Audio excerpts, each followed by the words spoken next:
I never expected to stand in front of the throne of a woman who ruled an empire spanning 13 star systems. And I definitely never expected to tell her what I had spent years hiding. But fate, I've learned, does not care about expectations. It only cares about timing. Sparkle's beginning. The return to a world I promised to never see again. The Imperial Hall of royalreveal was exactly as I remembered it. Towering crystalline pillars, shifting light that danced like living fire, and guards whose armor hummed with static energy. I hadn't stepped foot on this world in 7 years, ever since the Battle of Narus, the day everything changed. 7 years since the day I met her. Queen Aelithre. She hadn't aged. Lysarians lived centuries, so 7 years for her was nothing more than a blink. But for me, a human with a short, fragile lifespan, it felt like a lifetime. Her voice was the same, cold, commanding, resonant enough to fill the chamber. "Human, you were summoned," she said, her violet eyes narrowing. "Why do you stare at me as though you carry ghosts?" I swallowed. 'Cause I did. I was staring at the mother of my child, and she didn't know. Behind me, the Lysarian Council waited. They had called me here to testify about old events from the war. My knowledge of certain disappearances, weapons, strategies. But that wasn't what mattered. Not anymore. My heart hammered as her gaze locked onto me. The queen shifted in her throne, her wings folding slightly. "Explain yourself," she commanded. If she only knew how heavy the explanation truly was. Sparkle's flashback. The night that changed everything. 7 years ago, during the Battle of Narus, I had been a field medic embedded with her royal guard. Lysarians rarely interacted with humans on anything personal, but back then, diplomacy required cooperation. A bombing had struck the palace stronghold. Aelithre, then princess not yet queen, was trapped under the crumbling structure when I reached her. And in the darkness of the ruins, surrounded by fire and collapsing stone, we were forced into a shared survival module, a sealed emergency pod with limited oxygen. It forced us into proximity neither of us would ever have chosen. Lysarians were touch-sensitive beings, their skin alive with bioluminescent markings that brightened when emotions surged. In that cramped pod, her markings glowed. First I thought it was fear. Then I realized it wasn't. Lysarians didn't kiss. They didn't even have the same word for it. Instead they shared breath, pressing forehead to forehead, allowing their energy to synchronize. It was intimate, sacred. When the oxygen levels dropped, she pressed her forehead to mine. "Share breath," she whispered. "If one dies, both die. If both live, both live." We survived. But survival wasn't the only thing that happened that night.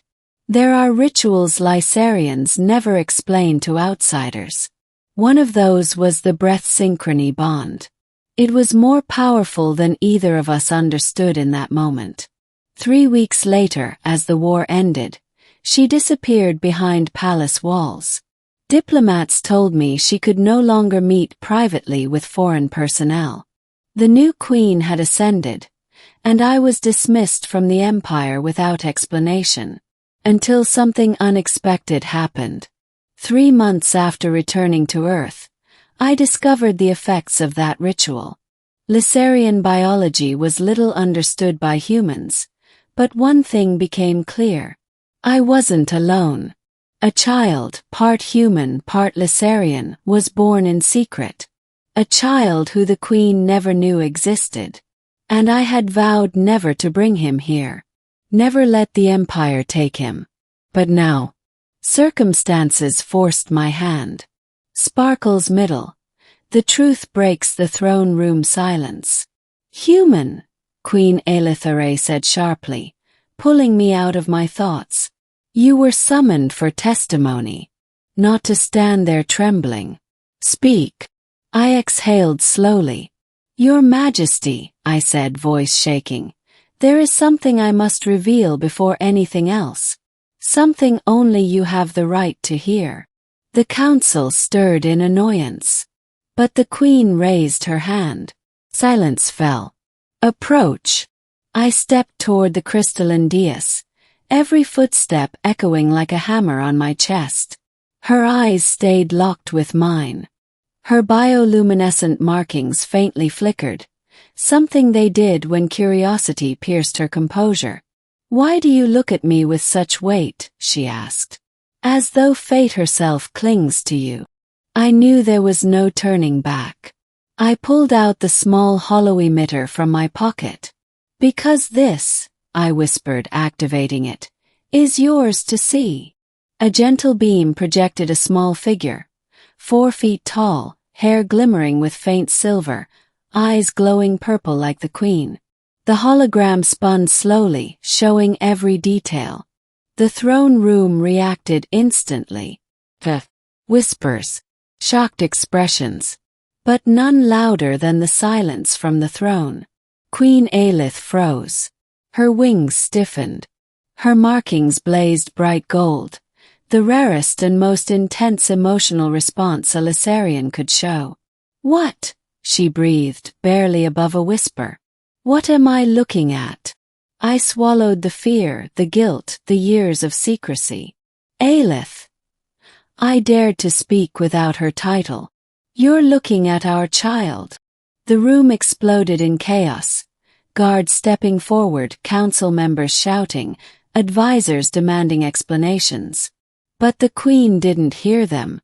Her eyes, those usually cold, sharp, unshakable eyes, filled with something I'd never seen in her. Raw, trembling disbelief.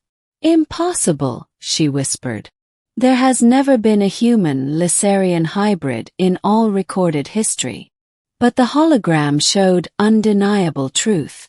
A child with her eyes. Child with my features. A child carried from the bond made in that collapsed bunker 7 years ago. The queen stood from her throne. And when she stepped closer, her voice dropped to something almost fragile. "Tell me everything." Sparkle's revelation. The child she never knew. I explained it all. How the ritual affected humans differently. How Lysarian bonding had unpredictable biological consequences. How our shared breath had created a synchronized life force. How the child had shown signs of both species' traits. How I had kept him hidden for his safety. And how the Empire, her empire, had unknowingly been searching for anomalies like him. Her expression changed from shock to pain. "You hid him," she said softly. "From me. I had to. Your council would have taken him for study. They would have used him. And you think I would have allowed that?" she whispered, wings lowering. I lowered my head. I didn't know. For the first time since I'd known her, the queen looked away. Her breath trembled. "You believed I would sacrifice my own child," she murmured.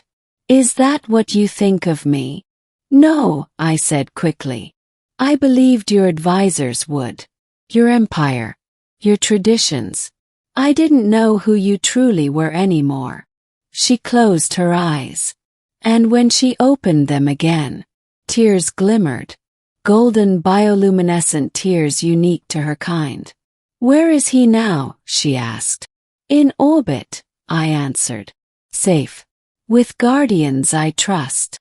Her voice broke, not loudly, but enough that I felt it like a knife. "Bring him to me." Sparkle's ending, the first meeting. The next hour was a blur of starship activity, clearance codes, and hushed voices. The queen dismissed her entire council, sealing the throne chamber. She waited near the landing platform as my shuttle touched down. When the doors opened, he stepped out. Curious, glowing, child. The queen fell to her knees. Her wings unfolded behind her in a trembling arc. Her markings lit the entire platform in brilliant gold. She held out her hands, afraid to move too quickly, as if he might vanish. The boy looked at her, not with fear, but with instinctive recognition. "Mother," he whispered. Her breath shattered. She pulled him gently into her arms, cradling him against her chest, her wings curving protectively around him. For a long moment she didn't speak. Then she looked up at me. "You should never have feared me," she said softly. "But now that he is here, neither of you will ever be alone again." The bond between us, between the three of us, settled like gravity, and for the first time in years, I felt like fate had brought me home instead of tearing me apart. Sparkle's final closing. The Queen rose, holding our child, wings shimmering like dawn. "Human," she said, then paused. "Not human. Not soldier. Not stranger. Instead, come stand with your family." And I did. Under a sky of alien stars. Beside a queen. And with a child she never knew existed. A new destiny began.